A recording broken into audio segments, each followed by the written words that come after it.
कभी सोचा है क्यों कुछ लोग हमेशा आगे निकल जाते हैं और कुछ पीछे ही रह जाते हैं? इसका जवाब उन छिपे हुए मनोवैज्ञानिक नियमों में है जो हमारी दुनिया को असल में चलाते हैं। चलिए एक सवाल से शुरू करते हैं। कभी गौर किया है कि जो कमरे में सबसे समझदार इंसान होता है वो सबसे ताकतवर क्यों नहीं होता? या फिर जो सबसे ज्यादा मेहनत करता है वो हमेशा जीतता क्यों नहीं? और जो सबसे ईमानदार होता है उसे ही अक्सर धोखा क्यों मिलता है? और फिर कोई और ही जो शायद उतना काबिल भी नहीं, उतना होशियार भी नहीं, वो आकर सब कुछ कंट्रोल करने लगता है। ऐसा क्यों होता है? यही वो पहेली है जिसे आज हम समझने की कोशिश करेंगे। लेकिन आगे बढ़ने से पहले एक चेतावनी, जो बातें हम करने वाले हैं वो शायद लोगों को देखने का नजरिया हमेशा के लिए बदल दे।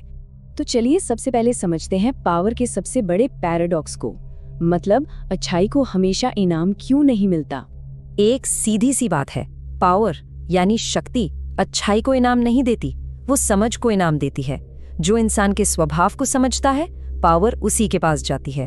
तो इसका मतलब ये नहीं है कि बुरा बनना है, नहीं, इसका मतलब है जागरूक बनना, ताकि कोई और इन नियमों का इस्तेमाल हमारे खिलाफ ना कर सके।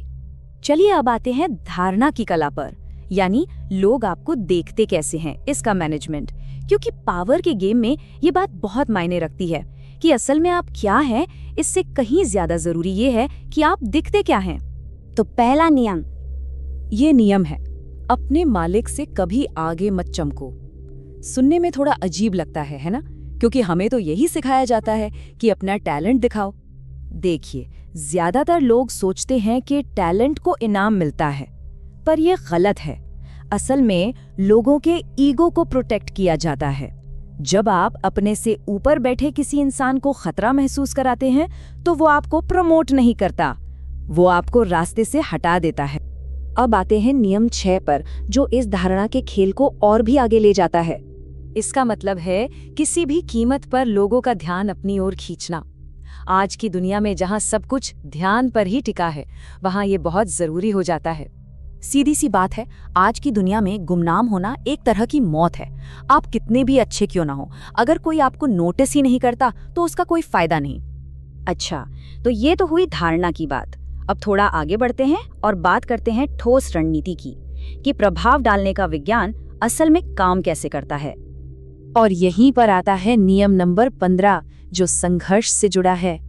सुनने में ये काफी कठोर लगता है, अपने दुश्मन को पूरी तरह से कुचल दो, लेकिन इसके पीछे एक बहुत ठंडा रणनीतिक तर्क है। अधूरी जीत का खतरा बहुत बड़ा होता है। एक घायल दुश्मन कभी माफ नहीं करता, वो बस सही मौके का इंतजार करता है। कोई भी अधूरा संघर्ष बाद में और ज्यादा ताकतवर होकर लौटता है। तो यहाँ लक्ष्य बदला लेना नहीं है, बल्कि भविष्य के खतरे को पूरी तरह से हटाना है।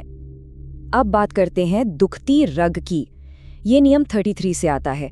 इसका मतलब है हर इंसान की कोई ना कोई मनोवैज्ञानिक कमजोरी, कोई डर या कोई इनसिक्योरिटी होती है जो दूसरों को उस पर एक तरह का कंट्रोल दे देती है। नियम 38 एक बहुत ही गहरी बात कहता है, अंदर से आप जो चाहें सोचें, लेकिन बाहर दूसरों की तरह ही व्यवहार करें। अपने अलग विचारों को अपने तक रखें और बाहर से सिस्टम में घुल मिल जाएं।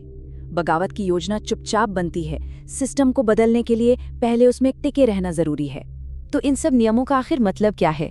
क्या ये हमें चालाक और निर्दयी बनाने के लिए है? नहीं, इसका असली फायदा कुछ और ही है। शक्ति ना तो अच्छी है ना बुरी, वो न्यूट्रल है, बिल्कुल आग की तरह। ये बस उन लोगों की तरफ बहती है जो इंसान के स्वभाव को समझते हैं। तो सबसे बड़ी सीख ये है, पावर को समझना किसी को खतरनाक नहीं बनाता, बल्कि जागरूक बनाता है। और यही जागरूकता आजादी की तरफ पहला कदम है। ये हमें दूसरों के खेल में सिर्फ एक मोहरा बनने से बचाती है। अगर ये सब सुनकर थोड़ी बेचैनी हो रही है तो ये अच्छी बात है।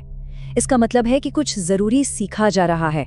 सवाल बस ये है कि इस जागरूकता का इस्तेमाल कैसे किया जाएगा।